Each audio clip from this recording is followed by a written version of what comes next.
Hola, bienvenidos a Diálogo. Soy Matías Orejols y me encuentro con mucho honor junto a Guido Agostinelli, quien es economista y quien ha escrito sobre el fenómeno libertario, así que vamos a estar analizándolo un poco. ¿Cómo estás, Guido? Hola, ¿qué tal, Matías? ¿Cómo estás? ¿Todo bien? Qué bueno. Bueno, para empezar me gustaría ir a algo bien general, ¿no? Algo de base, que es la escuela austriaca y la epistemología, ¿no? La escuela austriaca es dentro de las escuelas libertarias, ¿no? Sobre las que analizás, una de las más radicales o la más radical. Después, dentro de la misma escuela, hay otras escuelas como el monetarismo, pero la escuela austríaca es como lo más extremo y lo que adhiere, ¿no? El presidente dentro de la escuela austríaca está esta idea del anarcocapitalismo, ¿no? Que es el ideal del presidente Javier Milei. Y dentro de la economía, vos me dirás, Guido, es una escuela muy criticada y epistemólogos reconocidísimos como Mario Bunge la califican directamente de pseudocientífica. ¿Vos coincidís con Bunge en este diagnóstico de que la escuela austríaca es pseudocientífica? Sí, totalmente, sí, sí. De hecho, a ver, cuando uno analiza la escuela austríaca y cuando uno ve la producción que hay en materia científica, cuando uno revisa los papers, que hoy en día, digamos, no solamente cuando lo decía Bunge, sino que ahora, lo que ocurre es que no están en debate esas cuestiones que plantean la escuela austríaca, no. Cada vez que fuimos acercándonos a esa supresión del Estado o a un Estado que en realidad es el que te roba, todas estas cuestiones que Milei, ojo, y acá hay que tenerlo en cuenta, Milei dice que él es un divulgador, por ende la escuela austríaca es quien lo inspira a él, como para entender también por qué ahora hablamos nosotros de la escuela austríaca cuando justamente en los papers, o sea, en la producción, para decirlo bien concreto, en la producción que se va haciendo día a día en materia científica en economía, no se habla de esta escuela.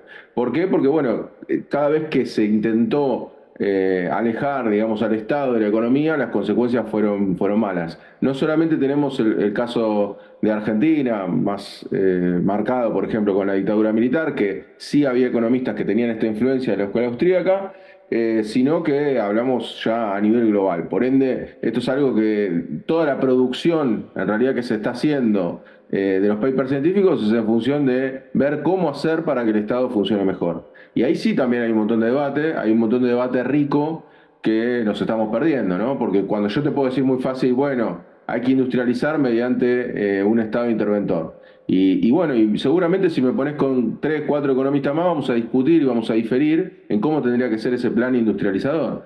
Pero ninguno va a decir que no va a ser de la mano del Estado, digamos. Claro.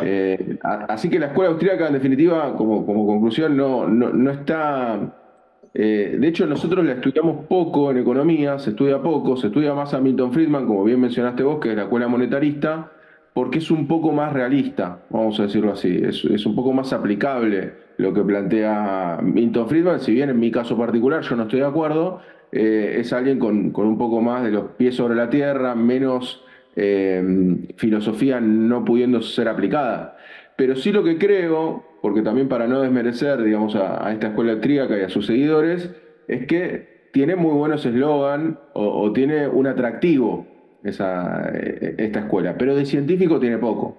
Claro. Y en las cuestiones más filosóficas, analizando un poco, ¿no? Las ideas como las de Hayek y eso, ¿hay algo que pueda ser rescatable?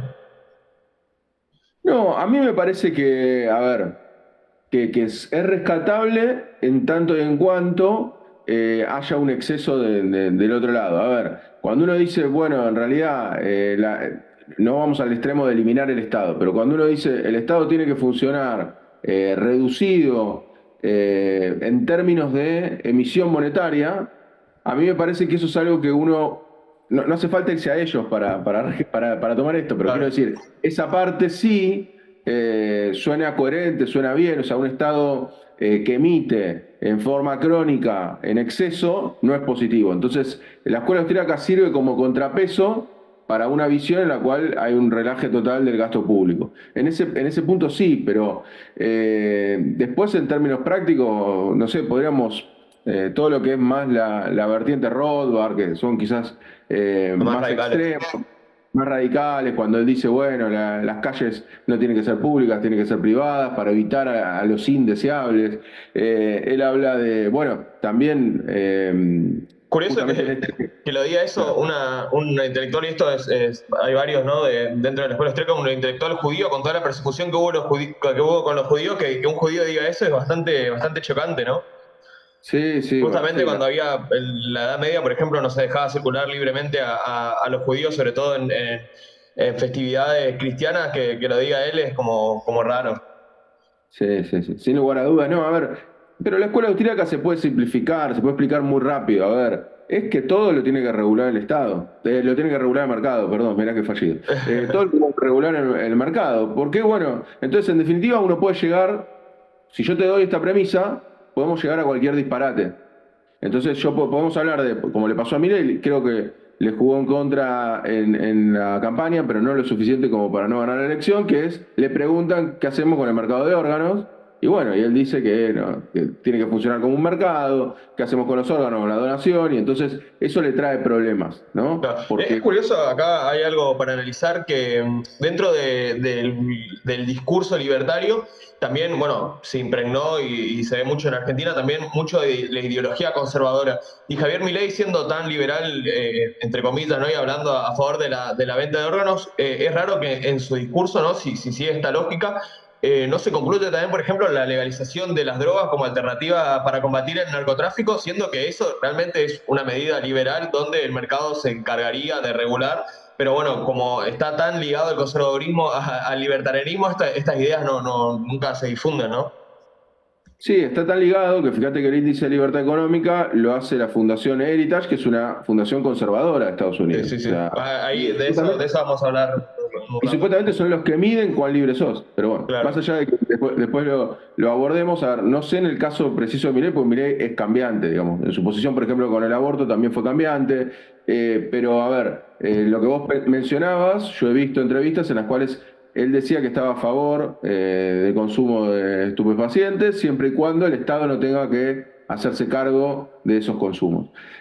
Obviamente, él no está haciendo en este momento nada al respecto, pero me imagino que en ese sentido podría ser consecuente con sus ideas. O sea, él lo que Claro. decía es, bueno, yo lo que no quiero es que después tengamos que Claro, atender a atender a los adictos. adictos. Exacto. Sí, Pero sí. él en su momento había dicho eso. Ahora, Sí, sería yo, un... yo Milei estuvo en este programa en Diálogos y habíamos hablado, si no me equivoco, de la legalización de las drogas, y había dicho algo parecido, y en ese momento, que era 2019, Milei todavía no se había metido tan en el circuito de los autores conservadores como Nicolás Márquez y eso, que ahora está como mucho más cercano. En ese momento ya tenían ciertos roces, pero no está tan cercano, y Milei parecía tener algunas ideas un poco más progresistas, por ejemplo, a favor de la migración, y que hoy en día ya no está diciendo nada al respecto.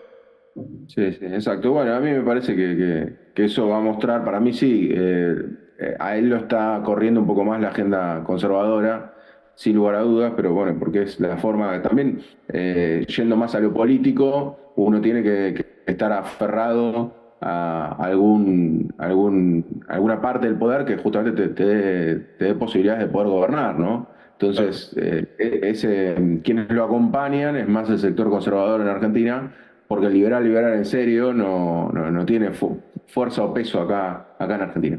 Claro, de hecho, liberales más radicales, por ejemplo, Nicolás Morás, que es uno que viene hace tiempo divulgando el liberalismo, es totalmente anti-Milei, dice que Milei es socialista, es muy, muy gracioso.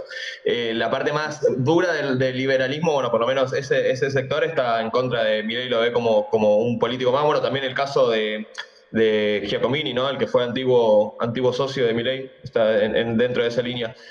Para hablar un poco de lo que sí está en debate, hay un concepto que, bueno, los liberales tampoco están muy, muy de acuerdo, o no hay consenso, que siempre ronda cuando se habla de estos temas, que es el concepto del neoliberalismo. ¿Para vos es aplicable al gobierno de Milei, por ejemplo, el concepto, o no usarías el concepto de neoliberalismo?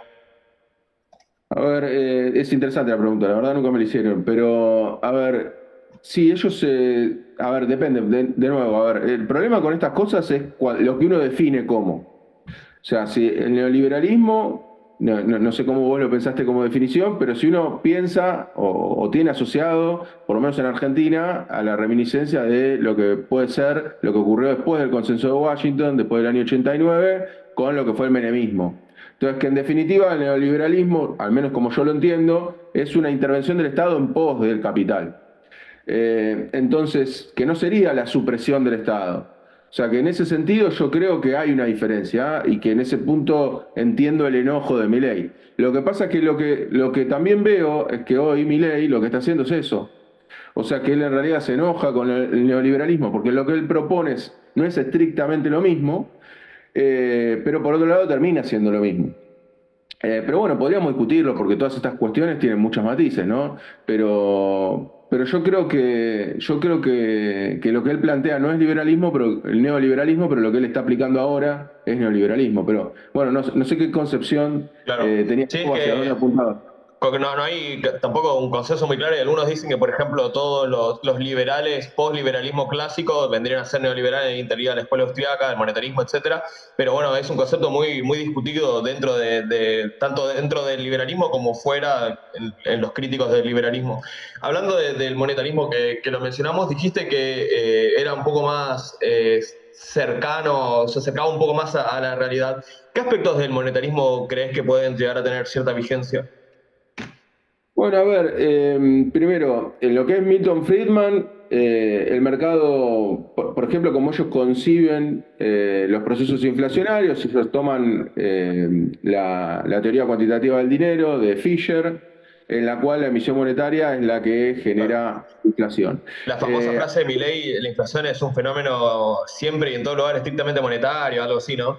Claro, eso es algo que realmente está vigente en debate, exacto, que es una fórmula que dice que la masa monetaria por la velocidad de circulación del dinero es igual a los precios por las cantidades que produce un determinado país. Entonces, ¿qué es lo que pasa? Al ser una ecuación macroeconómica, lo que ocurre es que si uno varía una de esas partes, del otro lado debiera compensarse en cierta manera. Entonces, si uno aumenta M, o sea, la emisión monetaria, deberían aumentar los precios.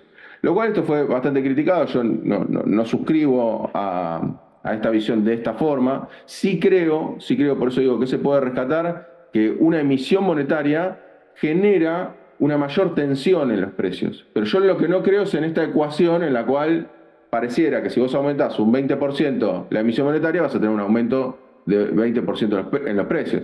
Esa relación directa yo no la veo y no veo que se evidencie en los datos, ¿no? Claro, es algo que Pero está sí, en discusión actualmente.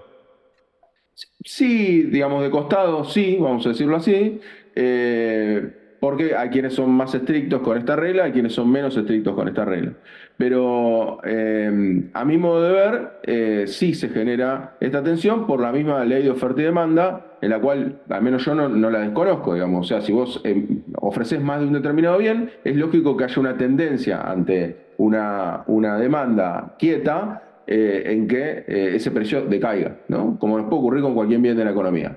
Lo que pasa es que, bueno, uno no ve, o por lo menos yo no veo esa relación directa en los datos. Cuando uno ve a lo largo del tiempo las series de emisión monetaria, no correlacionan perfectamente con la inflación. Claro, como que Eh, hubiera otros factores que influyen. Sin lugar a dudas, a ver, cuando uno tiene que explicar inflación, por lo menos yo encuentro unas 7 explicaciones, nos extenderíamos mucho, digo, pero en Argentina, por ejemplo, no asociarlo al tipo de cambio, para mí es un error, Milei lo hace.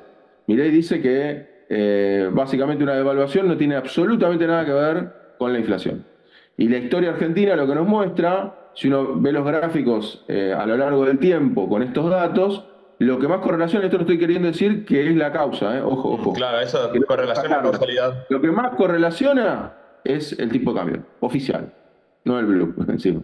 Eso es lo que más correlaciona con los precios. Ahora uno dice, bueno, ok, esto es, no, puede ser igual un ingrediente, puede ser un ingrediente dentro de este combo de que hace que aumenten los precios. Ahora, por eso digo, entonces el problema es que vos tenés muchas variables con las que vas jugando. Si uno ve ahora el descenso de la inflación, uno podría decir, bueno, en realidad es porque se está aspirando muchos pesos, o sea, hay una menor cantidad de pesos circulando, entonces la oferta de pesos disminuye, entonces eso hace que disminuya la inflación. O yo te podría responder, en realidad hay una recesión fenomenal que lo que hace es que no se puedan convalidar esos precios porque no alcanza, porque la demanda no llega a demandar a esos precios. Entonces, bueno, ahí podríamos por eso extendernos largo y tendido a ver cuál es la causa. Esas cuestiones sí podrían estar más en debate, digamos, y son lógicas, pero no queriendo evadir tu pregunta, con respecto a la escuela monetarista, también lo que podemos decir es el mercado de trabajo. A mi modo de ver, a ver, lo explico muy resumidamente, pero la teoría neoclásica de lo que hablaba era que la ley de oferta y demanda era la que mandaba. Un poco Milei la critica ahí en Davos a la teoría neoclásica, pero se toman muchos preceptos de la Sí, teoría sí. neoclásica, incluso su escuela austríaca. Entonces, en esta teoría neoclásica, que era lo que decía, bueno, el mercado de trabajo, yo te digo, hay una demanda y hay una oferta laboral. Hay un mercado que ajusta por oferta y por demanda. Entonces, en esa intersección hay un determinado precio y ese precio es el salario. ¿Vamos? ¿Qué era lo que pasaba? Bueno, Keynes le hizo una crítica a esto y le dijo, no, mirá, está mal, porque el mercado de trabajo es un no mercado. ¿Por qué? Porque no depende de la oferta y la demanda laboral, sino que depende de la demanda de bienes de la economía. O sea que si vos demandás muchos bienes en la economía, vos vas a tener mayor demanda laboral. No importa cuál sea tu salario, no importa cuál sea la oferta o la demanda laboral en sí mismo, sino lo que importa es que si vos vendés muchos bienes, vas a demandar más trabajo. Y si demandas más trabajo, va a haber más empleo. Vamos, te lo estoy resumiendo mucho, pero es Sí, sí, el sí. concepto general de Keynes. Entonces tiró por la borda lo que había planteado Marshall, que Marshall fue justamente, Keynes fue el discípulo de Marshall, y entonces después finalmente viene Milton Friedman y retoma muchas cuestiones de la teoría neoclásica, pero en la cuestión laboral toma esta crítica de Keynes y entonces habla de que en realidad efectivamente hay un mercado laboral que ajusta la oferta y la demanda, pero que en ese equilibrio hay una tasa natural de desempleo. Esta tasa natural de desempleo me parece un concepto interesante de Milton Friedman, porque habla de que por más que vos tengas a la economía estabilizada, o sea, y este concepto creo que va a estar muy vigente en mi ley en estos días o en estos meses, lo que va a ocurrir es que vos, si vos dejás liberado completamente el mercado, Milton Friedman dice no va a haber pleno empleo. Los neoclásicos que decían que sí, Claro. ¿estamos?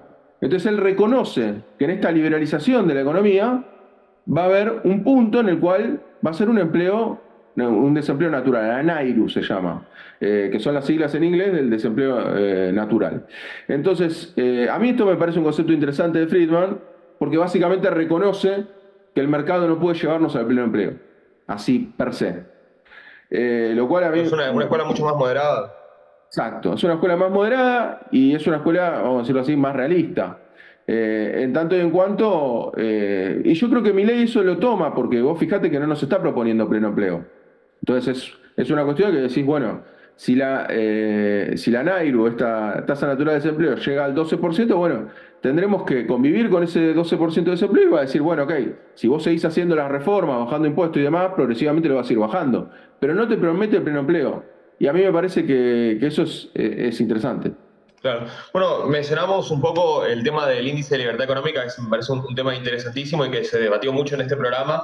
Me gustaría retomarlo. Recuerdo un debate que organizamos en Diálogos, en el que estaba Iván Carrino y Cristian Caracoche, y se tocó este tema de los índices de libertad económica y fue como uno de los momentos más interesantes del debate. Está en YouTube, después lo pueden buscar.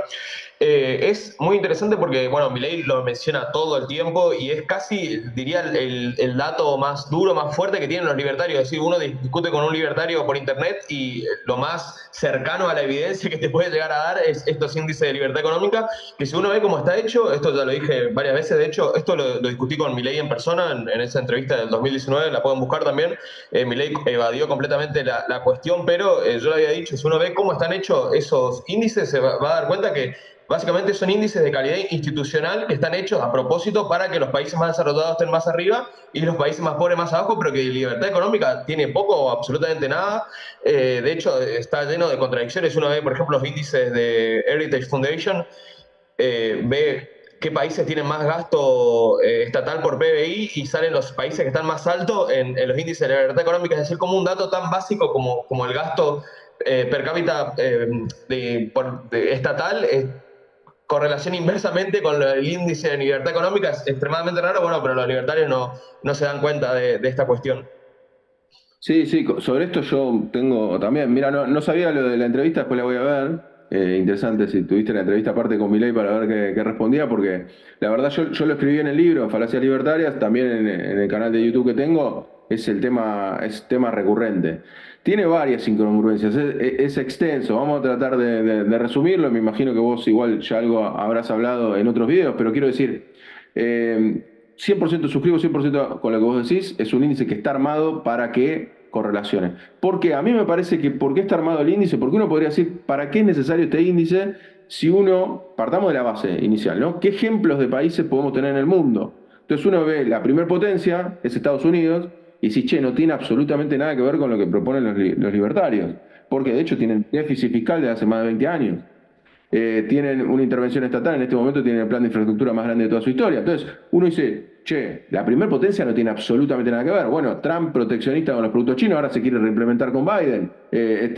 Planes proteccionistas contra los bienes que vienen del exterior, por ende, un sacrilegio para los libertarios, ¿no? Porque no me dejás circular los bienes libremente. Entonces, en definitiva, lo que ocurre es que el primer ejemplo que uno naturalmente en economía tiene que hablar, por más que a uno no le guste el modelo, estoy hablando en términos de nadie puede objetar que Estados Unidos es la primera potencia mundial, o a lo sumo podrías objetarla con China.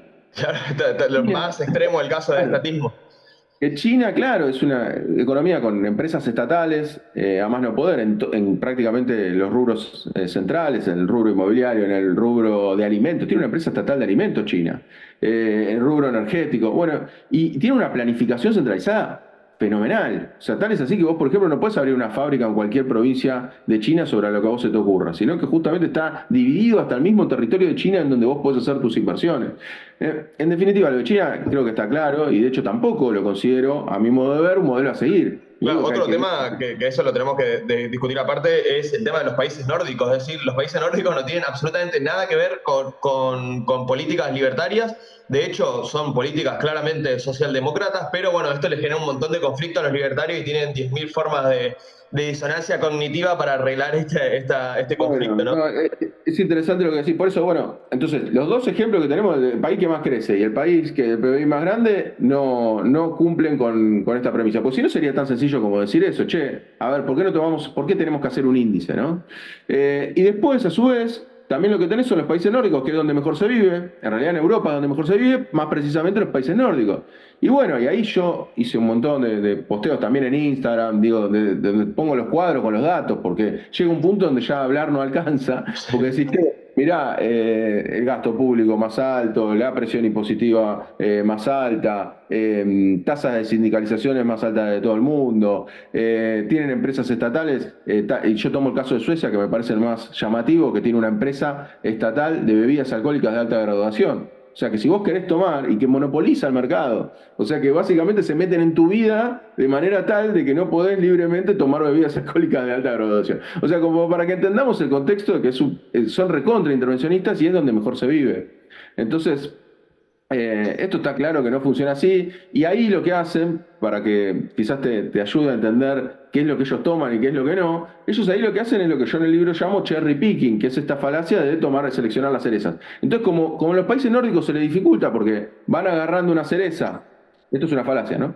Van agarrando una cereza, ven que es socialdemócrata, como decís vos, agarran otra, es socialdemócrata, entonces agarran y encontraron dos chiquitas que les juegan a favor. ¿Cuáles son? ¿Cuáles son? Los impuestos a las empresas no son de los más altos del mundo, ¿no? Lo cual, a ver, no sé, por eso yo últimamente ya estoy yendo más a la conclusión simplificadora de que ser libertario en realidad es pedir que le cobren poco impuesto a las empresas y punto. Porque los impuestos a los trabajadores son altísimos, son mucho más altos que en Argentina, superan el 50%. Vos sabés que en Argentina, si vos tenés un ingreso muy alto, la tasa máxima es 35%, que es impuesto a las ganancias. El 35% de lo que ganás, si ganás muchísimo.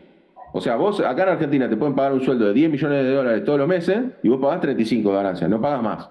Bueno, en estos países pagás arriba del 50%, dependiendo del país.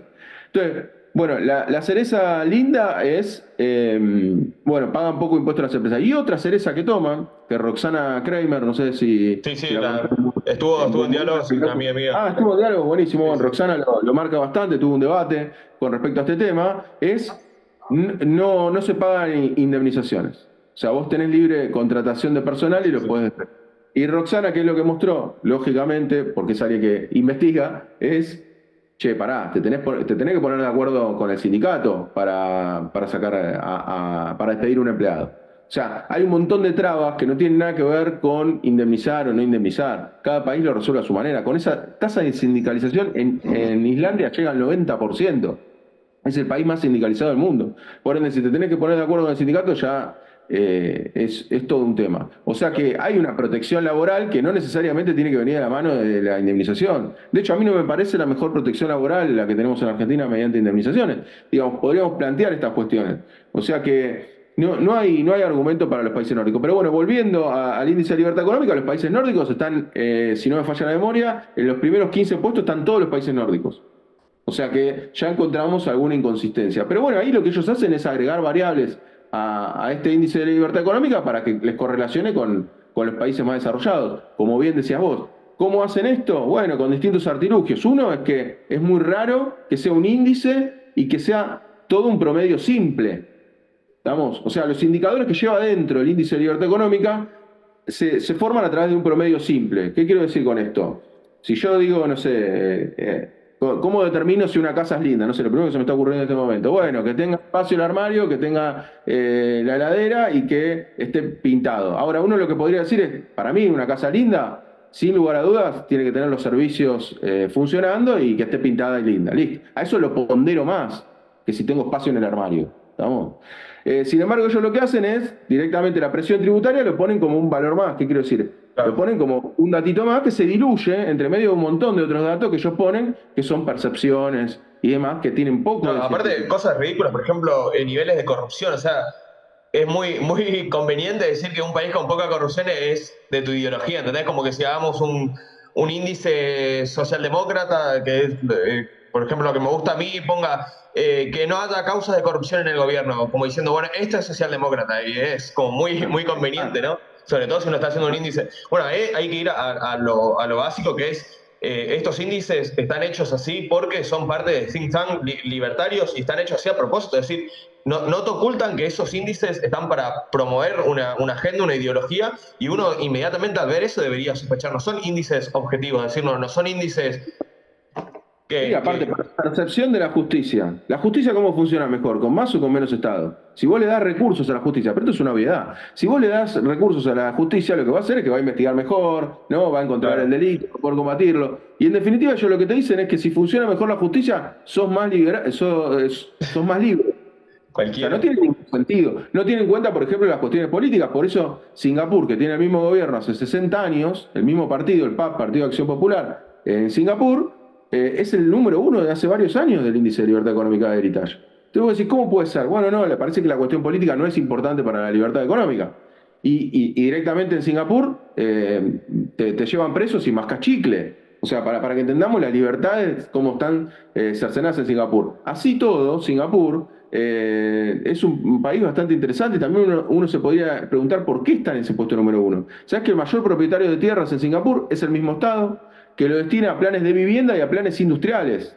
O sea, y los planes de vivienda son planes en los cuales el Estado no se desprende de la tierra, se hace la construcción sobre la tierra y vos alquilás de forma permanente, vamos a decirlo así, 80, 90 años, alquilás esa propiedad en la cual vos podés disfrutar, pero bueno, lógicamente no la heredan tus hijos y demás. Eso es lo que hace Singapur con la tierra. O sea que imagínate que de libertad económica ahí hay poco, porque ¿por qué el privado no puede ir y comprar tierras, ¿no? Y esas tierras el Estado no se las desprende. En definitiva, aparte de la dictadura, o bueno, o por lo menos de una democracia bastante fallida que tiene Singapur, también tenemos que las empresas estatales en Singapur representan el 8% del PBI, o sea, muchísimo más que en Argentina. Entonces, no se entiende, ni siquiera, aparte de que arman el índice a medida, como bien marcas vos, ni siquiera le funciona bien. Singapur, que es el número uno, Singapur no tiene nada de eso. Singapur, si nosotros aplicáramos las medidas de Singapur acá en Argentina, nos acusarían de stalinistas, pero no tengas duda. Entonces, y después, bueno, van al puesto número 2, que es Suiza, que lo pasan, no hablan de Suiza, eso también es algo muy llamativo. Los libertarios no hablan de Suiza, que es el puesto número 2, y después vas al puesto número 3, que es Irlanda, y bueno, yo hice mucho contenido Sí, de sí, Irlanda, no sí. sé Irlanda, en fin, pero para decirlo mal, rápido y pronto, vamos a decirlo así, tienen empresas estatales presentes, tienen una empresa que abastece la red de agua en forma gratuita a las residencias, le cobra a las empresas. A su vez, bueno, tiene una presión impositiva, por ejemplo, en lo que es el IVA, tiene el 23% de IVA contra el 21% que tenemos acá en Argentina. Tienen altos impuestos también a los trabajadores que generan ingresos altos. En fin, en definitiva, se les cae un poco el relato. O sea que Irlanda tampoco. Ah, aparte tienen planes también de vivienda, porque tienen unos problemas fenomenales con la vivienda, porque es carísima en Irlanda. Y lo que reportan los medios locales es que se están yendo los irlandeses del país, porque justamente tienen un problema de acceso a la vivienda muy grande y encuentran mayores posibilidades en el resto de Europa. O sea que, en definitiva, ni siquiera el índice les funciona. Esto es lo más interesante también, ¿no? Que Claro. construyen todo un índice y ni siquiera lo pueden... fíjate que generalmente son países con poca población, en el caso de Irlanda son 5 millones de habitantes, o sea que, ¿qué es lo que hacen? Pero ¿qué dato ahí? ¿Qué cereza muestran? Vamos de nuevo a la cereza. ¿Qué cereza muestran en Irlanda? Bueno, el PBI per cápita es altísimo, y claro, lógico. ¿Por qué? Porque las patentes de Apple, TikTok, todos tienen su oficina en Europa, o sea, se aprovechan de que es parte de la Comunidad Europea, se instalan en un solo país, que es Irlanda, porque les cobran el 12,5 de impuesto a las empresas, por ende más bajo que el promedio europeo, se instalan en Irlanda, entonces el PBI queda muy agrandado, porque las patentes de Apple son altísimos lo que representa, es altísimo lo que representa, y lo dividen por nada más que 5 millones de habitantes. Entonces yo te hago la cuenta, el PBI te da bárbaro, PBI per cápita Claro. te da bárbaro. Sí, ese Pero bueno, también es el son todas problema de trampas. usar el PBI como un indicador de desarrollo en sí. Eso es lo que hace Milei, por ejemplo, cuando dice este mito completamente falso y completamente refutado de que Argentina fue potencia mundial hace 100 años, que no tiene ningún sentido y que eso me llama la atención como un tipo que no es inculto. Yo puedo asegurar que Milei es un tipo culto. ¿Cómo Milei, teniendo tantas lecturas, siendo licenciado en economía, puede decir una burrada tan extrema que cualquier persona que haya cursado cualquier carrera de la facultad que tenga una base de historia argentina se da cuenta que es falso? Eso es notable.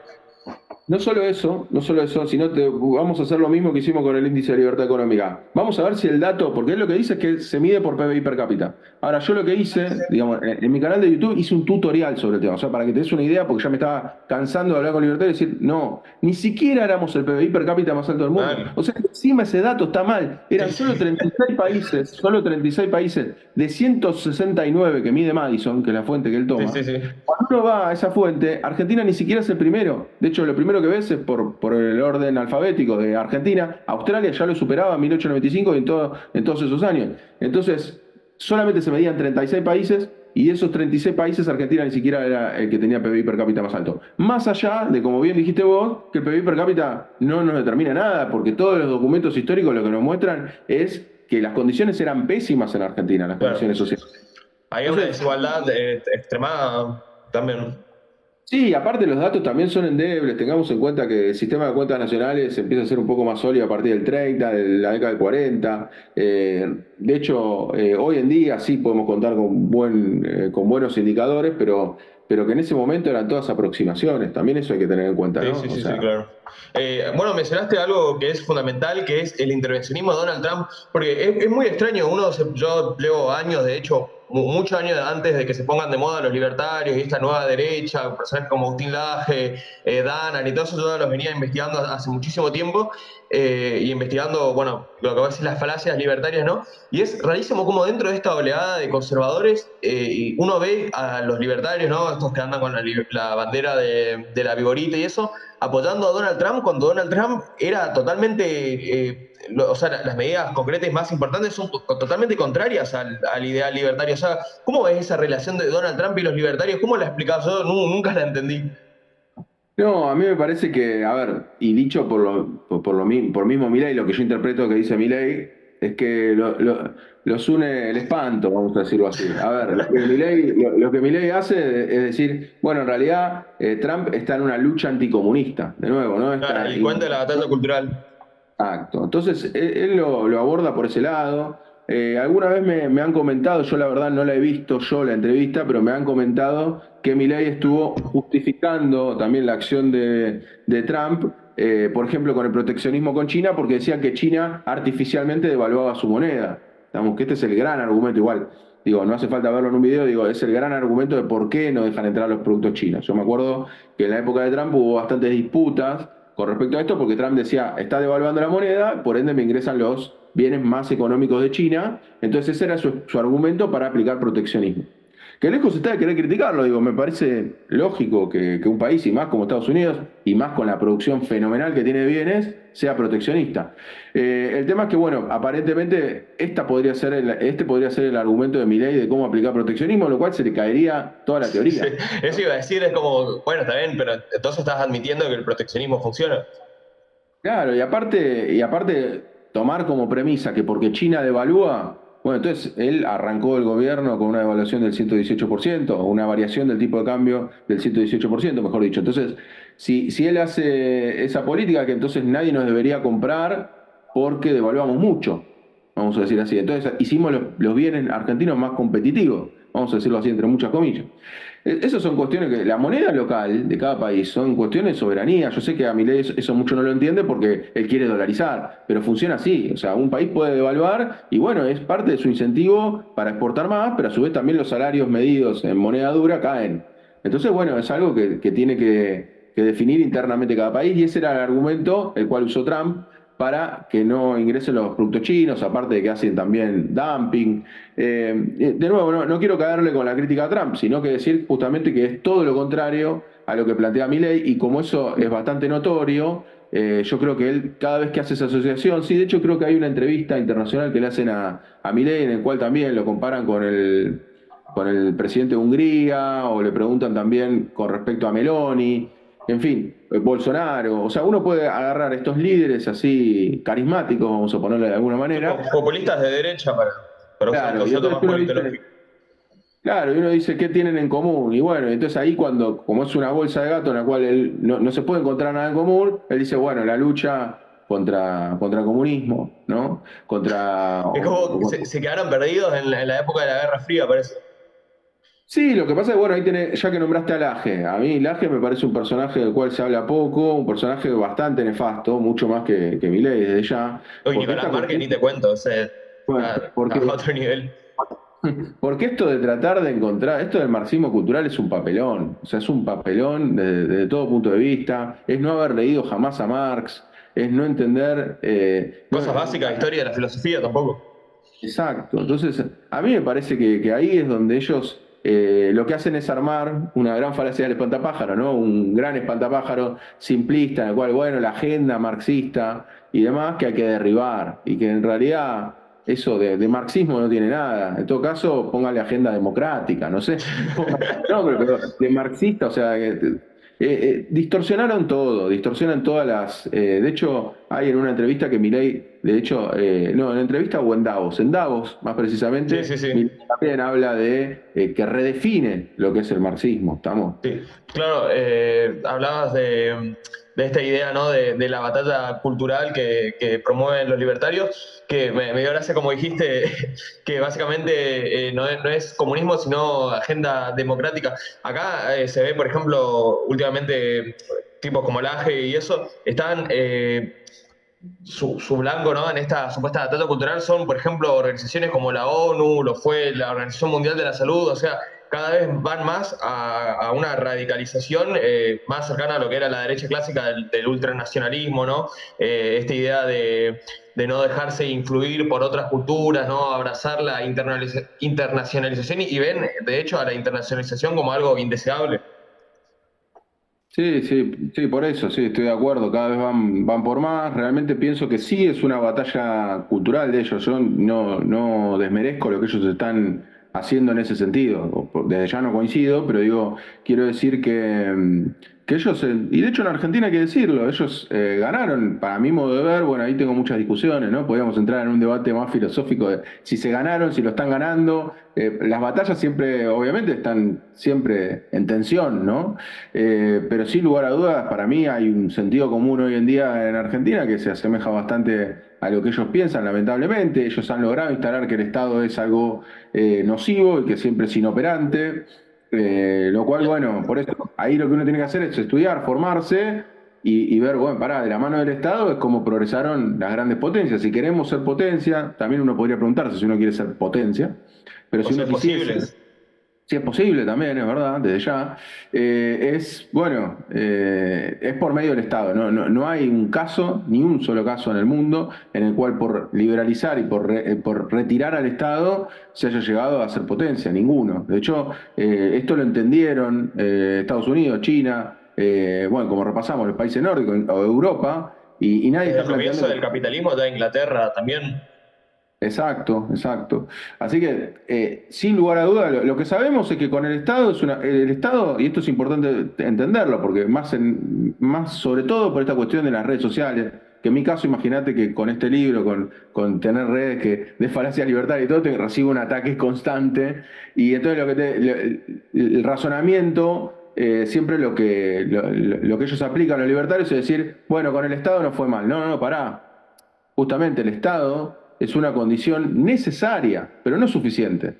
No es que o yo estoy proponiendo que en realidad el Estado tiene que ser gigante y que entonces así vamos a progresar. No, para nada, nada más lejos. De hecho, soy muy crítico del Estado que dejó Alberto Fernández, con respecto que fue un Estado muy ineficiente, sobre todo desde ese punto de vista. Así todo, fue un Estado que solucionaba algunos problemas más de lo que ahora no se están solucionando con Milei.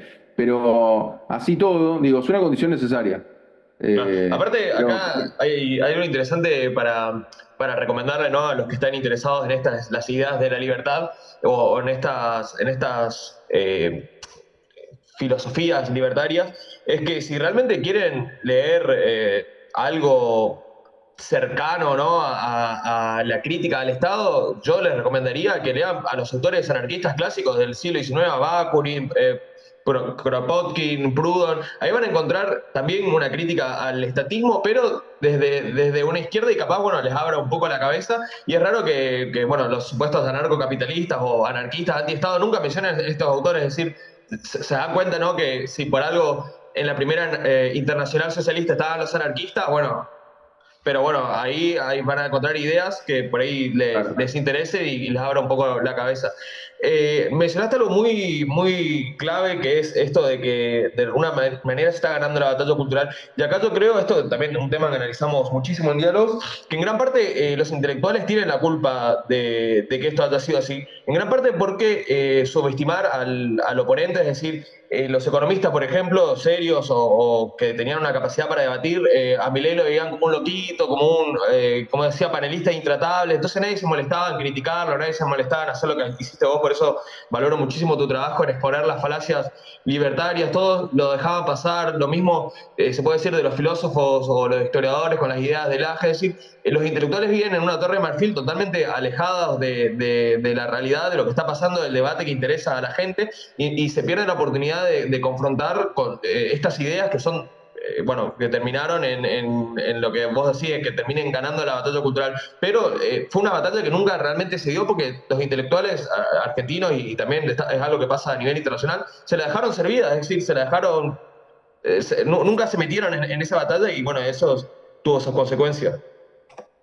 Sí, te voy a contar algo que no conté en ninguna otra entrevista, porque también vos me estás dando el espacio que a veces en la vorágine de las entrevistas televisivas y demás es difícil de explicar, pero la verdad es que suscribo 100% con lo que acabas de decir, y de hecho a mí lo que me pasó, en mi experiencia personal, o sea, te voy a contar una experiencia en primera persona de lo que me pasó, fue primero cuando yo comentaba la idea del libro que yo tenía, mi ley estaba tercero en las encuestas, no parecía ser un problema electoral, y de hecho la descripción que vos haces es tal cual, o sea, como algo que, bueno, es el loquito que dice estas cosas. Y a mí me costó muchísimo encontrar apoyo con respecto al libro, porque yo ni bien lo lancé, estaba tercero. Entonces decían, bueno, no, es darle entidad, ¿no? A estas cuestiones. Y en realidad la entidad y la Ya la agenda tenía. la marcaba él. Entonces vos podías mirar para otro. De hecho, se intentaba, hubo muchos políticos que intentaron mirar para otro lado. Fíjate cuántos políticos quedaron desdibujados en la campaña porque miraban para otro lado, porque decían no había que contestarle. Y no pasó nada, digamos, no sé. Son procesos que inevitables. Inevitables porque el descontento que había era muy grande, y porque la empatía que generaba incluso también lo que se lo criticaba en el aspecto de la vida personal, que a mí se me parece un error también grande, ¿no? Por eso vos fijate que en mi libro y en todo lo que yo digo, nunca hago un ataque personal a la persona de Milei. A mí no me importa sus condiciones mentales ni nada por el estilo, porque eso es, primero porque es una falacia ad hominem, ya estaría contradiciéndome con el libro, sino que porque realmente no me parece lo más relevante. Pero Pero lo que eso digo, me da mucha bronca de la oposición, ¿no? Que tiene tantas cosas para criticarle a Milei y se ponen a hacer chistes de su estatura, que eso ya desde ya lo refuto, es completamente falso. Milei es más alto que el promedio, era más alto que yo, mide 1,79. O sea, eso de hacer chistes sobre que es enano es un delirio total. Tenés todo para no, criticar y vas y criticás una mentira. son cosas, a ver, y también cosas que sin querer generan empatía. Mira, te cuento un detalle, nunca lo hago por eso, pero con esta cuestión de la clonación de los perros y Sí, demás que sí, se sí. habla tanto. Yo estoy seguro que vos le preguntás a la gran mayoría de las personas que tienen una mascota si le quieren clonar y van a encontrar cierta empatía porque sienten tanto amor por su Claro, mascota que claro. te va a generar ese acercamiento de que el tipo lo quería tanto al perro que lo clonó, ¿entendés? Pero digo, me parece que no son cosas que vayan al centro de la escena. Pero lo que vos mencionaste me hizo acordar, porque a mí me pasó, vos sabés que lo que es el tema del feminismo, obviamente es sensible siempre tratarlo para un hombre, pero yo en el libro lo incluí porque me parecía central lo que los libertarios en general en el mundo atacan a la cuestión del feminismo. Y sabes que me costó un montón, y te lo voy a decir como autocrítica hacia adentro, lo que vos decías de los intelectuales y demás. Yo contacté feministas que me decían, no me interesa responderle a este tipo. Pero me pasó, ¿eh? Entonces yo decía, increíble, ¿entendés? Pero era como, no, pero si es un delirio total. Le digo, no, pero a mí me gustaría tu visión, porque realmente me gustaría entender por qué están diciendo lo que están diciendo. Y hacen video, vos justo lo mencionaste, que yo nunca lo mencioné, lo vi muy pocas veces y me terminé, Danaman, Ganan, algo sí. así. Eso, Danan. Él hace videos haciendo entrevistas en las marchas feministas y justamente plantea lo de, bueno, ok, si es todo autopercepción, entonces, bueno, yo me autopercibo un nene de 5 años y entonces digo que quiero ponerme de novio con una nena de 5 años, entonces la autopercepción, en realidad, ¿por qué no me dejas ser libre y autopercibirme un nene de 5 años? Y vos decís, qué delirio, y nadie le responde Sí, eso, sí, sí. ¿entendés? Es que hay Porque el una falta de debate total en la izquierda porque viven totalmente en su mundo. Difunden ideas para ellos exacto, mismos. Si tienen exacto. discusiones son entre ellos mismos y está esta idea de no educar. Es decir, yo no estoy para educarte. Y bueno, Exacto. eso lo que Exacto. genera es endogamia. Pero por eso, pero yo ahí creo que lo que tenemos que explicar, porque los libertarios están y se retroalimentan también ellos, y entonces dicen, la pegamos, ¿no? Esto de la autopercepción es un verso, porque vos no te puedes autopercibir como un nene de 5 años, y entonces estar de novio con una nena de 5 años, entonces vos decís, che, tienen razón estos tipos, si alguien desprevenido, que es un adolescente, que le cuentan esto. Y vos decís, pero ¿qué problemática social hay? Ese es el punto, pero lo que para mí hay que contestarle a estas cuestiones, ¿no? ¿A qué estás respondiendo? ¿Cuánta gente se quiere autopercibir de 5 años?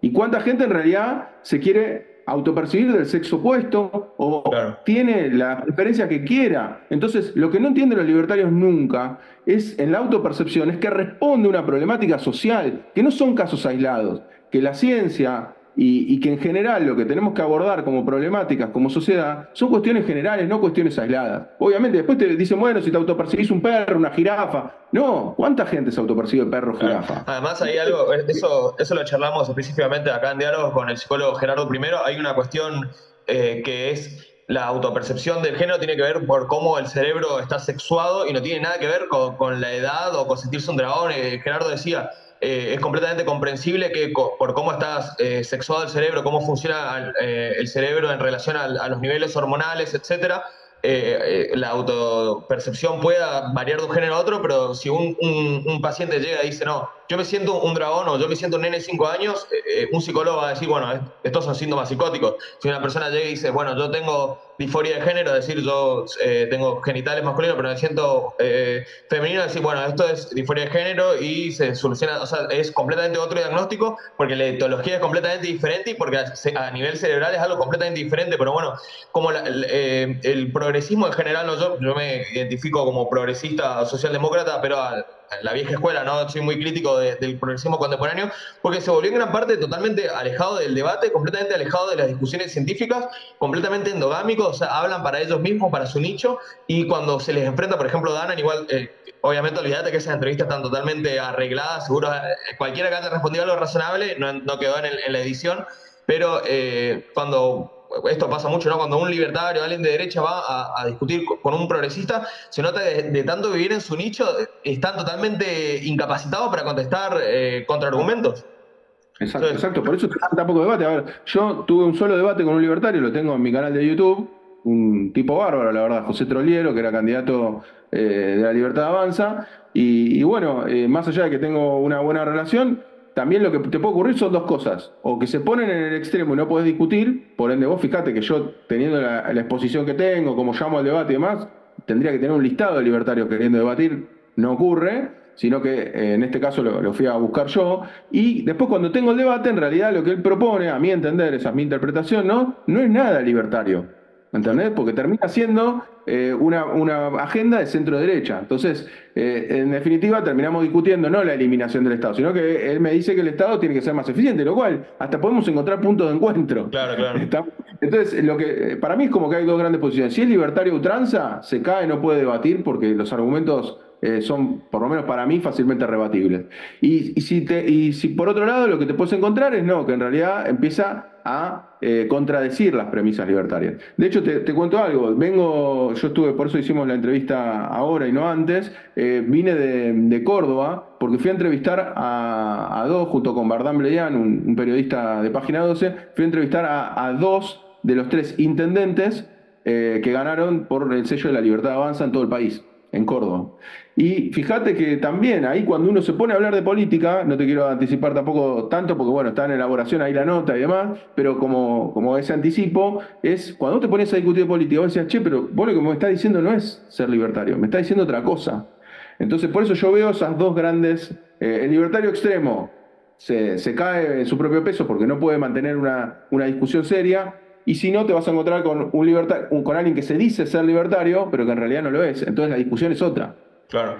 Bueno, acá de Yo esto lo que categorizo. decíamos del el auge, ¿no? de esta nueva derecha, uno de los pocos que la vio venir y que abordó el tema con seriedad, que también está en nuestro canal. Bueno, también Roxana Kramer, pero Pablo Stefanoni con el libro La rebelión se volvió de derecha. Ahí ese libro me parece bastante visionario en cierto sentido y fue uno de los pocos dentro de las ciencias sociales que vio lo que se venía, ¿no? Sí, sí, sí, sí, sí. De hecho, bueno, bueno, en el caso de Roxana, después de sacar el libro, vi el de Roxana y también compartíamos varios puntos en común. Y el de Stefanoni sí, lo había leído previamente a sacar mi libro. Así que sí, y bueno, y me parece que aparte son los tres libros que hablaron de esta cuestión. Después está, obviamente, desde el aspecto personal, el libro del loco Sí, sí, sí, sí.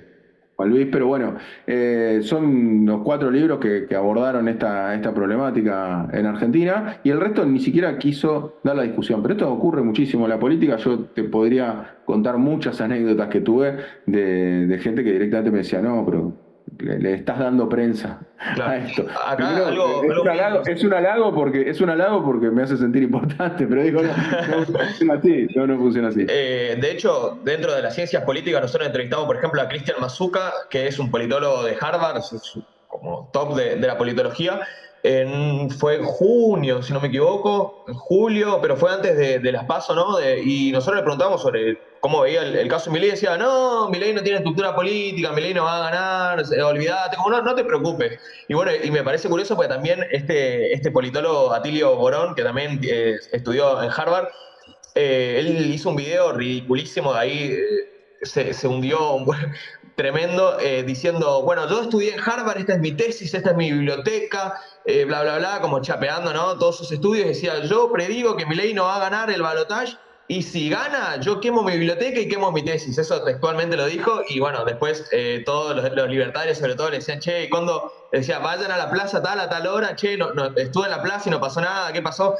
No, lo que pasa es que yo soy como Milei, un día digo una cosa, otro digo otra, dijo, así se atajó, ¿no? Pero dentro de la politología también es alarmante que incluso gente como nosotros que no tenemos formación en eso, sabíamos que se estaba viniendo Milei como presidente o que se estaba acercando o que era preocupante, los politólogos prefirieron ignorarlo. No, yo totalmente, sí, yo en eso me sentí en una lucha constante. ¿Sabes por qué? Porque aparte a mí lo que a mí me motivó a escribir el libro es que yo doy clases en la UBA y en la UNDAD, en dos universidades nacionales. Entonces, yo daba las clases, me daba cuenta por el tipo de pregunta, por el tipo de interacción que daba, que el sentido común estaba siendo conquistado. Por eso me parece tan interesante lo de Stefanoni, ¿no? O sea, es verdad, el sentido común se terminó cooptando hacia la derecha. Entonces, para mí era una cuestión temporal. Si no ganaba ahora, ganaba en 2 años. Pues supongamos que Milei, o en 4 años, digo, si Milei no hubiese ganado hoy, hubiese agarrado una fuerza fenomenal, porque cualquiera que hubiese tenido que agarrar acá iba a tener un gobierno complejo, porque también si ganaba Massa no iba a ser el paraíso, ni Claro. mucho menos, iba a ser también un gobierno muy complejo, sobre todo al inicio. O sea que en realidad a mí me parece que el trasfondo cultural es importante, porque después las elecciones es como el resultado que vuelve solo, como el equipo que juega bien al fútbol, ¿no? En algún momento va a ganar, uno ya sabe que va a ganar, y ellos estaban conquistando esos adeptos, ¿no? Entonces a mí eso era lo que más me preocupaba de todo ese proceso, y concuerdo con vos de que fue muy, muy subestimado. Claro, Eh, ahí también es interesante Perdón, y analizar.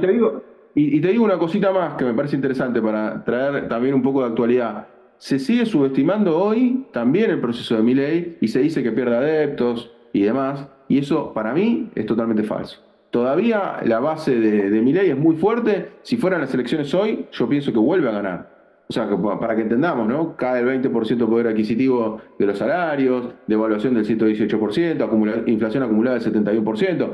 No obstante, todos estos datos pésimos, Milei vuelve a ganar. O sea que para mí eso es más que evidencia que la batalla cultural fue ganada por los libertarios, o más precisamente por Milei, vamos a ver, por la agenda de derecha, vamos a decirlo Sí, así, sí. más porque yo no creo que tampoco más del 50% de la población se autoperciba libertaria. Creo que sí, la agenda de derecha, podríamos decirlo de alguna manera. Claro, ahí también es interesante, iba a decir, analizar cómo se relaciona Milei con el kirchnerismo, porque obviamente Milei ganó por el fracaso total del kirchnerismo que representaba un poco el modelo del Estado presente para el argentino promedio, ¿no? Y Milei viene a presentarse como la salvación al kirchnerismo, la alternativa al kirchnerismo que viene a destruir el kirchnerismo, dicen los libertarios. Pero es interesante analizar qué va a pasar, porque si Milei fracasa, que es lo que todos pensamos que va a pasar, que la economía no va a mejorar, o si mejora no va a ser la mejora que propone Milei, que va a haber un montón de problemas de desempleo, etcétera.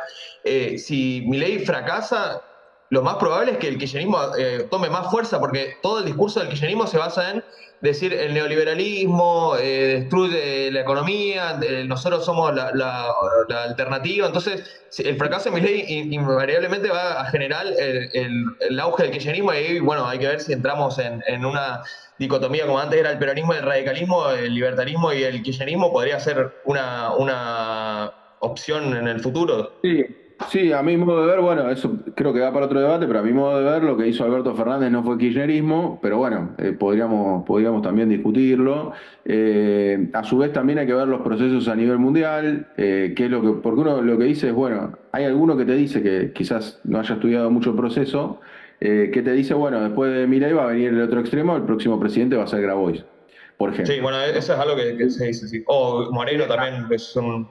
A mi modo de ver no va a ser así, no solamente porque me parece que siempre a procesos de este tipo, pero bueno, eso ya me escapa a la economía, me estoy metiendo en otra rama, así que perfectamente me podés corregir desde ya. Digo, después de Trump vino Biden, o sea, un moderado dentro de las posibilidades. Después de Bolsonaro volvió Lula ya asociado con sectores conservadores de Brasil, o sea, no en su máxima expresión del Partido de los Trabajadores. Y después todas las experiencias que tenemos de grandes líderes, después no es que viene necesariamente el líder en el otro extremo. A mí me parece, a priori, si hoy tendría que decir, bueno, ¿qué va a venir después del fracaso de Milei? Se me ocurre que va a ser más un político de centro y de consenso. No lo veo tanto en los extremos, ¿estamos? Claro, sí, Pero bueno, sí, esto lo hablamos con Ariel Cosique, historiador, también apunto más o menos o más que Grabois, que me parece como lo que vos decías, ¿no? Que va a ir de un extremo al otro. Para mí, yo lo veo más posible acá, esto quedará grabado para ver si me equivoco o no, un Moreno presidente o algo parecido, lo más parecido a Guillermo Moreno, una especie de peronismo más de centro, derecha o algo por el estilo. sí, yo lo veo como, aprovechemos que queda grabado, yo lo veo con más posibilidades a Kicillof, pero bueno, hay que ver ahí qué Dentro termina dentro de unos pasando. años nos hablamos para Sí. ver. Bueno, algo fundamental, que esto también lo discutí con Milei en persona en esa entrevista, y que tiene relación con esto, lo que decía de que esta batalla cultural de derecha se está tirando más en contra de lo internacional, de las organizaciones internacionales, y se está yendo como a un nivel más radical, es el tema del calentamiento global. Esto es muy básico porque es parte de lo que ellos llaman la Agenda 2030, el internacionalismo, etcétera. Milei lo niega, y esto que hablamos de los cambios de Milei, cuando nosotros le hicimos una entrevista en el 2019, él no negaba el cambio climático, sino que decía que lo iba a arreglar el mercado. Bueno, cómo completamente inchequeable, cómo funcionaría el mecanismo de eso, pero bueno, más adelante sí lo negó rotundamente, y esto, la negación del cambio climático, va en total sintonía con lo que promueven los think tanks como Heritage, Cato, etcétera, que bueno, se ve dentro de la agenda libertaria este negacionismo del cambio climático, que es totalmente anticientífico. Ninguna organización científica apoya este negacionismo del cambio climático antropogénico. Es una pseudociencia muy elemental, ¿no? Nadie la sostiene, básicamente solo los libertarios. Y yo creo que es muy interesante este tema del negacionismo del cambio climático, porque lo que demuestra en el fondo es que cuando los libertarios no pueden encontrar una forma de solucionar algo por el mercado, o que su filosofía lo explica, o que proponga una solución, lo que hacen es negar la realidad, aunque todos los datos estén ahí. Recurren al negacionismo más básico, es decir, no hay un mecanismo por el que yo pueda explicar que el mercado o el capitalismo va a arreglar el cambio climático, entonces no existe. Como una forma muy fácil de No, sacársela encima. suscribo con todo lo que decís, pero si querés te explico la teoría libertaria de por qué el mercado lo ajustaría, ya que no lo hizo Milei, te lo explico yo por él, porque básicamente ellos La lo que dicen que, privatización de los ríos y la atmósfera. bueno, ellos lo que dicen es que mediante el mercado, vos lo que vas a hacer es de alguna manera penalizar al que contamina. Entonces, por ejemplo, si vos tenés una empresa, Coca-Cola, pues vos pensás que ahí confluye la idea de la información perfecta y demás. Si vos tenés, no sé, por poner un nombre, Coca-Cola, que te contamina el río, vos lo que podés hacer es, al tener acceso a esa información en una comunidad organizada, lo que vos vas a encontrar es que vos vas a decir, che, Coca-Cola contamina el río. Entonces dejo de consumir Coca-Cola y compro Pepsi. ¿No? Entonces vos mediante los mecanismos de mercado, vos podés castigar a quien hace las cosas según cómo considera la sociedad que está mal. Claro, pero Entonces, eso es totalmente no, irrealista. Pero yo creo no solamente, no solamente es irrealista, yo en el libro de este tema lo exploro puntualmente y vemos el caso de Volkswagen. Volkswagen, no sé si vos estuviste al tanto, fue un caso de Estados Unidos, lo que hacía era truchar, lisa y llanamente, los datos de emisión contaminante de sus autos. Le hicieron una auditoría y finalmente saltó de que estaban truchando lo que decían que contaminaban sus autos. Se comieron una multa multimillonaria por el Estado, por haber truchado esto. O sea que también, ¿quién regula, no? ¿Quién te dice Y cuánto en el caso contamina y quién de los no? El Estado. monopolios, que los libertarios están a favor de la existencia de monopolios, ¿cuál sería la alternativa? ¿No consumir un bien básico, por ejemplo? Por ejemplo, sí. Bueno, termino lo de Volkswagen, nada más que para que sepan, para que esté el dato. Volkswagen cayeron sus acciones producto de la multa y ahora siguen subiendo. O sea que el mercado no castigó a Volkswagen por mentir con la contaminación. No existe. De hecho, acá en Argentina ni nos enteramos de esto que pasó. Entonces seguimos consumiendo y vamos a comprar un auto y compramos un auto de Volkswagen. Entonces, esto no se cumple en la realidad. Con respecto a los monopolios, no, bueno, lo que Milei en su defensa a la concentración de mercado, lo que él dice es que se premia, de nuevo, usa ejemplos en el extremo. Dice, ok, el último ejemplo que dio en la charla ahí que dio en Estados Unidos, donde lo vio a Trump, justamente dice, bueno, ok, si estamos en una sociedad en la cual todos estamos con velas, nos iluminamos con velas, Sí, sí, ¿no? sí, la idea Entonces esta idea, viene una empresa de electricidad y ¿por qué no puede tener monopolio? ¿Que se van a poner todas las empresas de vela? Sin embargo, está bien. Ahora, ahí lo que cabe preguntarse de nuevo es usar los extremos para poner ejemplos cuando no es lo cotidiano, cuando no es lo normal, cuando no es lo que ocurre en el día a día. Claro, ¿Cuántas no, pero veces yo te decía, justamente con esto que decía de los monopolios, ¿qué pasaría si, por ejemplo, bueno, hay un monopolio ya que pusiste de electricidad? Se descubre que, bueno, para hacer electricidad se está usando la forma menos viable, que es la quema de carbón, que es lo que proponía Donald Trump. ¿Qué hacemos? ¿Dejamos de consumir electricidad? ¿Y cuál es la alternativa si se tiene el monopolio? Es decir, ¿cómo surgiría la alternativa en ese caso? En el bueno, ejemplo del cambio climático, ¿no? De la supuesta penalización. O sea, ahí también faltaría el modelo.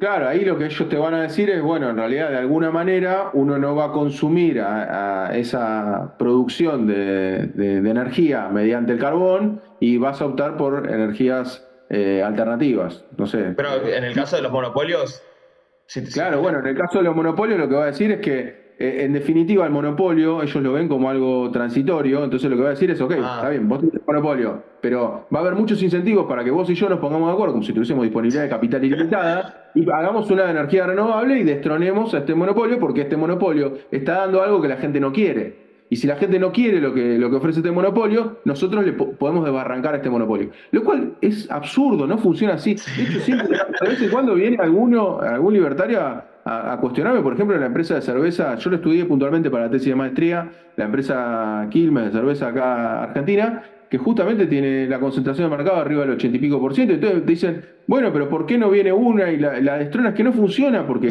la cantidad de capital que necesitas, la logística que tiene. Entonces vos podés probar una cerveza que es más barata y más rica, y sin embargo no tiene posibilidades de imponerse ante Claro, semejante empresa. Entonces los monopolios y la concentración se dan en definitiva porque vos tenés mucho capital para comprar una empresa más chica. claro. Punto.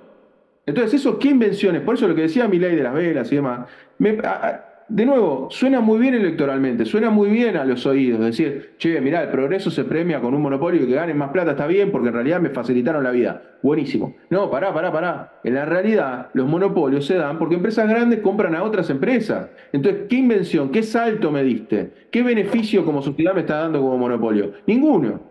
Claro, y acá justamente hablando de comprar y las empresas, algo básico que no tocamos en el tema del negacionismo del cambio climático promovido por los think tanks libertarios es que Exxon es el principal inversionista de esos think tanks. Es decir, hay un claro conflicto de interés, pero bueno, los libertarios no parecen darse cuenta. Y hablando, esto creo que es de lo más radical que dijo Milei, que tiene relación con lo que veníamos hablando, es la idea que dijo en el discurso del Congreso de privatizar los partidos políticos. Es decir, si vemos cómo los think tanks financiados por Exxon niegan el cambio climático y, bueno, llegan al punto de hacer que un presidente de un país lo niegue por medio de su influencia, ¿qué esperan de las empresas privadas financiando los partidos políticos? Es decir, sería básicamente convertir la política en un lobby explícito de los intereses de los que lo financian. Eso es una de las ideas más peligrosas que escuché decir a Milei. Si eso no entender cómo funciona de nuevo, es pensar que todo es un mercado de oferta y demanda, así como lo planteaban con los órganos, ahora lo plantean con la política, es un poco lo mismo, ¿no? Pero Entonces, es más vos, peligroso, más extremo en el caso de... claro, vos lo que tendrías que hacer entonces es decir en tu discurso cuestiones que permitan que a vos te hagan aportes. O sea, lo que haces es generar esta clase de un mercado de lobby en el cual, bueno, no va a haber un partido que pueda hablar en contra de los intereses empresarios porque no tendría quien le dé los aportes. Y esto un poco yo lo uno también, porque me parece peligroso también esta cuestión, de la cuestión de la función pública donde no se cobra, ¿no? Donde no se cobra por los salarios. Falta que digamos, incluso mirá lo que te digo, y mirá, me pongo en ese caso de ese lado de la cuestión. Este no ajuste de salarios, ¿no? Esto de que la política genere ingresos o que se trabaja ad honorem, ¿no? Esto fue lo que yo estuve también viendo en mi recorrido al interior, los jefes comunales libertarios que, por ejemplo, pueden renunciar a su salario. Ojo con estas cuestiones que justamente lo que hacen es que en realidad no se pueda nadie dedicar 100% su vida a la política y hacer una buena gestión. No está mal que alguien cobre del Estado, ¿no? Entonces también están dando la batalla en ese sentido y entonces en definitiva, bueno, ok, sí, ok, podríamos tener todos los máximos puestos de máximo rango, no es lo que propone Milei, pero podríamos tenerlos ad honorem y sin embargo ahí lo que va a ocurrir es que de algún lado van a recibir ingresos, ya sea por otros grupos de O interés, por o coimas bien claro. Claro, exacto, o bien podría ser porque tienen el suficiente resto como para hacerlo. Entonces eliminan a quienes tienen bajos ingresos o a quienes son pobres de poder intervenir en la política. Porque uno no puede dejar de laburar todos los días para poder dedicarse a Claro. la política. Entonces estos discursos me parecen peligrosos y de nuevo, cuando uno va a los números que son los que cuentan, cuando uno ve al agregado del PBI, toda esta estructura política, toda esta fantochada que están haciendo, bueno, eliminemos asesores y demás, que incluso yo podría hasta estar de acuerdo que puede haber muchos asesores o no, son números totalmente ínfimos en el total del PBI. Entonces Sí, es no, obvio. simplemente, Es es simplemente populismo exacto, es de base. populismo y es simplemente para tratar de excluir a quienes no tienen recursos de la política, lo cual me parece gravísimo. Claro. Y bueno, y para ir cerrando ya como último tema, podríamos hablar de esta idea también gravísima desde mi punto de vista, que es la idea de Milei que la anunció en el discurso del Congreso del Pacto de Mayo, es decir, una reunión para negociar una ley que ya se rechazó en el Congreso de forma totalmente antidemocrática. ¿Cómo ves este tema? No, sí, sí, por eso. Él está planteando que tiene que haber una ley para hacer un pacto. A mí me parece que como todo pacto no podés. Primero los puntos que expuso, sobre los cuales se quería trabajar. Primero me parece que era una idea que ya se venía hablando antes. Me parece que está bien que haya consenso sobre ciertos puntos. Lo que pasa es que ese consenso sobre ciertos puntos justamente no te puedes basar en ciertos aspectos que vos pensás de una manera y del otro lado piensan totalmente en Claro. forma opuesta. Entonces ahí es difícil porque es como que yo te quiero imponer a vos mediante un teórico consenso lo que yo pienso. Entonces a mí me parece que ya al exponer desde mi punto de vista el error, si realmente quieren que prospere, ¿no? No estoy diciendo, para hacer política quizás les sirve, pero digo, si vos realmente querés que prospere un consenso entre vos y yo, lo que hacemos es nos juntamos y charlamos esos puntos. No te digo, che, estos son mis 10 puntos, que son Claro. totalmente opuestos a lo que vos pensás. Entonces, bueno, pará, nos vamos a poner de acuerdo. Entonces, nada, a mí me parece que desde ese punto de vista habrá que ver si políticamente a él le funciona. Hay que ver también ahí cómo operan los. A mí me desconciertan bastante los gobernadores y el radicalismo también en particular, ¿no? Esta cuestión de que parece que él los agravia, va en contra de ellos y ellos siempre ponen la otra mejilla. Me parece un Sí, escenario sí. raro. No, Una no muy llego. Está fuera de la economía, yo lo sé, pero digo, no lo llevo a comprender en su totalidad este accionar de cierto sector del radicalismo y de ciertos gobernadores. No lo llego a entender del todo. Así Creo que que, estamos bueno, todos medio en la misma igual. vamos a ver ahí cómo funciona esta cuestión del Pacto de Mayo, pero bueno, la verdad que nada podría sorprender, ¿viste? Podría ser que se dé como que no se dé, de la misma manera, porque claro, dependemos de estos políticos que están un poco en el medio de esta batalla, que no se entiende si van a terminar jugando de un lado o del otro, o quizás están esperando, o quizás uno piensa que son dubitativos, pero en realidad están esperando resultados, ¿no? A ver qué es lo que pasa. Capaz que lo que Claro. están haciendo es estar expectantes Sí, a ver si están esto funciona. especulando, eso, seguro. Bueno, Así Guido, que, muchísimas gracias por esta entrevista que fue muy divertida, muy interesante. Y bueno, espero que andes bien y en el futuro hablaremos para ver cómo se dieron nuestras predicciones y ojalá nos veamos por ahí, tomemos un café o algo. dale, buenísimo. Muchas gracias a vos por tenerme en Muchas cuenta. gracias. Chau, chau. Buenas tardes.